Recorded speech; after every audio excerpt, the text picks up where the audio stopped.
किरीटिनं गदिनं चक्रिणं च तेजोराशिं सर्वतो दीप्तिमन्तं पश्यामि त्वां दुर्निरीक्षं समन्तात् दीप्तानलारक द्युतिमप्रमेयम्। सन्न्यासं कर्मणां कृष्ण पुनः योगं च शंससि यत् श्रेयः एत्योऽयं तत् मे ब्रूहि सुनिश्चितम्। Arjuna said, O Shri Krishna, you praised karma sanyas, the path of renunciation of actions. And you also advised to do karma yoga, work with devotion. Please tell me decisively which of the two is more beneficial? Shri Krishna praised both the renunciation of works and work with devotion. Arjuna is confused by these apparently equivocal instructions and wishes to understand which of the two is more auspicious for him. Let us review the context of the question. These instructions perplexed Arjuna. He thought that karma sanyas, renunciation of works, and karma yoga, work in devotion, have opposite natures, and it is not possible to perform both simultaneously. Hence, he raises his doubt before Shri Krishna. Sanyas karma yoga nishreyas karo bho yotu karma sanyasat karma yoga vishishyate. The Supreme Lord said, both the path of karma sanyas, renunciation of actions, and karma yoga, working in devotion, lead to the supreme goal. But karma yoga is superior to karma sanyas.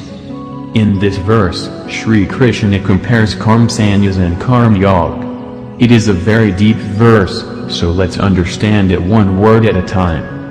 A karma yogi is one who does both, spiritual and social, duties. Social duties are done with the body while the mind is attached to God. Karma sanyas is for elevated souls, who have already risen beyond the bodily platform. A karma sannyasi is one who discards social duties due to complete absorption in God, and engages entirely in the performance of spiritual duties, devotional service to God. This sentiment of karma sanyas was nicely expressed by Lakshman, when Lord Ram asked him to fulfill his worldly duties.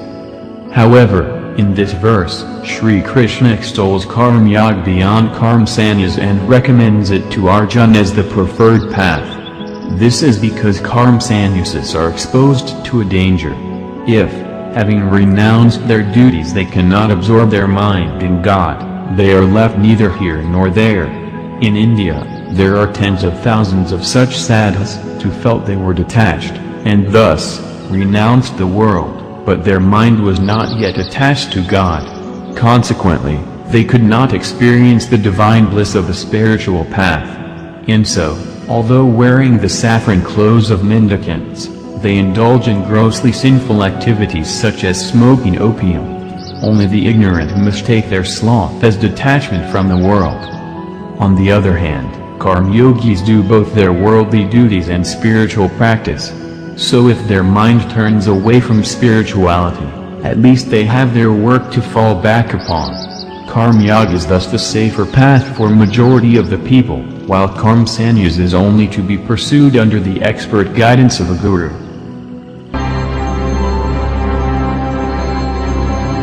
Gyeyah saha nitya sannyasiyah na dveshti na kankshati nirdvandaha hi mahabaho sukham bandhat pramutyate. The karma yogis, who neither desire nor hate anything, should be considered always renounced. Free from all dualities, they are easily liberated from the bonds of material energy. Karma yogis continue to discharge their worldly duties while internally practicing detachment. Hence, they accept both positive and negative outcomes with equanimity, as the grace of God. The Lord has designed this world so beautifully that it makes us experience both happiness and distress for our gradual elevation. If we continue to lead our regular lives and tolerate whatever comes our way, while happily doing our duty, the world naturally pushes us toward gradual spiritual elevation. Sankhya Yoga Prithakpalaः Pravadanti na panditaः Ekam api asthita samayat Ubhayoya vindate phalam. Only the ignorant speak of Sankhya, renunciation of actions, or Karma Sanyas, and Karma Yoga, work in devotion, as different. Those who are truly learned say that by applying ourselves to any one of these paths, we can achieve the results of both. One who accepts the objects of the senses, neither yearning for them nor running away from them, in the divine consciousness that everything is the energy of God and is to be used in His service, such a person is the highest devotee. Thus, the truly learned see no difference between Karma Yoga and Karma Sanyas. By following one of them, the results of both are achieved. Yat sankhyeh prapyate sthanam tat yogepi gamyate ekam sankhyam cha yogam cha yah pashyati sa pashyati. The supreme state that is attained by means of Karma Sanyas is also attained by working in devotion. Hence, those who see Karma Sanyas and Karma Yoga to be identical, truly see things as they are. In spiritual practice, the intention of the mind is what matters, not the external activities. All the Vedic scriptures state that our level of consciousness is determined by the state of our mind. Sanyasah tu mahabaho dukkham aptum ayogaktah yoga yuktah muni brahma nachirena adhigacchati. Perfect renunciation, Karma Sanyas, is difficult to attain without performing work in devotion, Karma Yoga, O mighty armed Arjun, but the sage who is adept in Karma Yoga quickly attains the supreme. Living in a cave in the Himalayas, the yogi may feel that he has renounced, but the test of that renunciation comes when he returns to the city. For instance, one sadhu practiced austerities for 12 years in the mountains of Garhwal. He came down to Haridwar to participate in the holy fair called Kumbh Mela. In the hustle and bustle of the fair, someone accidentally placed his shoe on the sadhu's bare foot. The sadhu was infuriated, and screamed, "Are you blind? Can you not see where you are going?" Later he repented for permitting anger to overcome him, and lamented, 12 years of austerities in the mountains got washed away by living one day in the city. The world is the arena where our renunciation gets tested. Yoga yuktah vishuddhatma vijitatma jitendriyah sarvabhutatam bhutatma kurvannapi na lipyate. The Karma Yogis, who are of purified intellect, and who control the mind and senses, see the soul of all souls in every living being. Though performing all kinds of actions, they are never entangled. Karma Yogis, with purified intellect, see God situated in all living beings, and behave respectfully toward everyone without attachment. Since their actions are not motivated by the desire for self-enjoyment, their knowledge is progressively clarified. As their desires are eliminated, the senses, mind, and intellect that were being propelled for sense pleasures come under control. These instruments are now available for the service of the Lord. Devotional service leads to realized knowledge from within.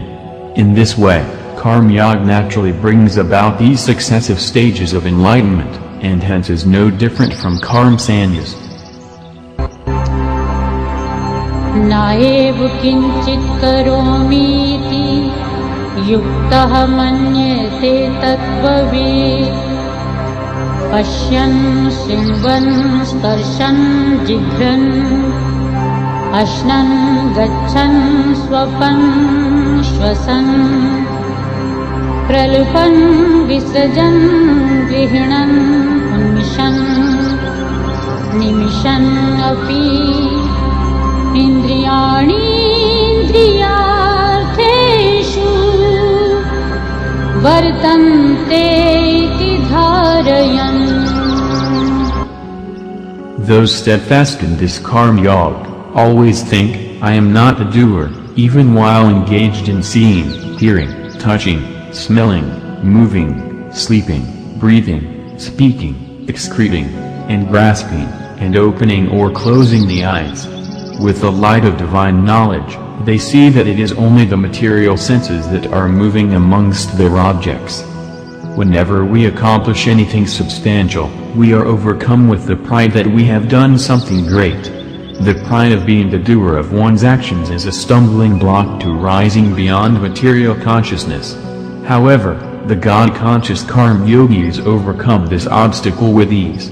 With purified intellect, they see themselves as separate from the body, and hence they do not attribute their bodily actions to themselves. The body is made from the material energy of God, and thus they attribute all their works as done by the power of God. Since they have surrendered to the will of God, they depend upon Him to inspire their mind and intellect in accordance with His divine will. So, they remain situated in the understanding that God is the doer of everything. ब्रह्मणि आधाय कर्माणि संगं त्यक्त्वा करोति यः लिप्यते न स पापेन पद्मपत्रम् इव अम्भसा. Those who dedicate their actions to God, abandoning all attachment, remain untouched by sin, just as a lotus leaf is untouched by water. With the help of the beautiful analogy of the lotus leaf, Sri Krishna says that just as it floats atop the surface of the lake, but does not allow itself to be wetted by the water, similarly, the Karma Yogis remain untouched by sin, although performing all kinds of works, because they perform their works in divine consciousness.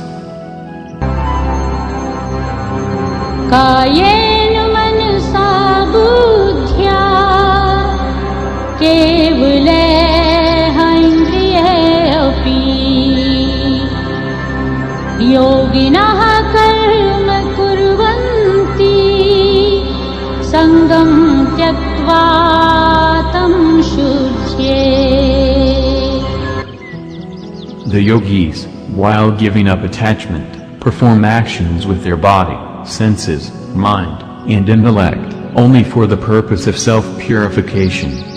Our only permanent asset is the purity that we achieve.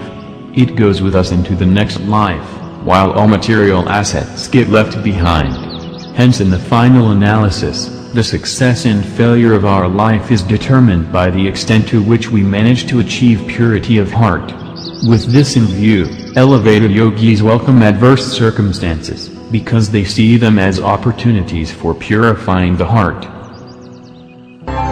युक्तः कर्म फलं त्यक्त्वा शान्तिम् आप्नोति नैष्ठिकीम्. अयुक्तः कामकारेण फले सक्ता Offering the results of all activities to God, the karma yogis attain everlasting peace. Whereas those who, being impelled by their desires, work with a selfish motive become entangled because they are attached to the fruits of their actions. How is it to be understood that performing the same actions some people are bound to material existence and others are released from material bondage? Sri Krishna gives the answer in this verse. Those who are unattached and unmotivated by material rewards are never bound by karma. But those craving reward and obsessed with the desire to enjoy material pleasures become entangled in the reactions of work. Sarva karmani manasa sanyasya aste sukham vashi navdware pure dehi na ev kurvan karayan. The embodied beings who are self-controlled and detached reside happily in the city of 9 gates, free from thinking they are the doers or the cause of anything. Lord Krishna compares the body with its openings to a city of 9 gates. The soul is like the king of the city, whose administration is carried out by the ministry of the ego, intellect, mind, senses, and life energy. The reign over the body continues until time, in the form of death, snatches away the corporeal frame. However, even while the reign continues, the enlightened yogis do not see themselves as the body nor do they consider themselves as the lord of the body. Rather, they hold the body and all activities performed by it as belonging to God, renouncing all actions through the mind. Such enlightened souls remain happily situated in their body. This attitude of being the detached observer of all that is happening around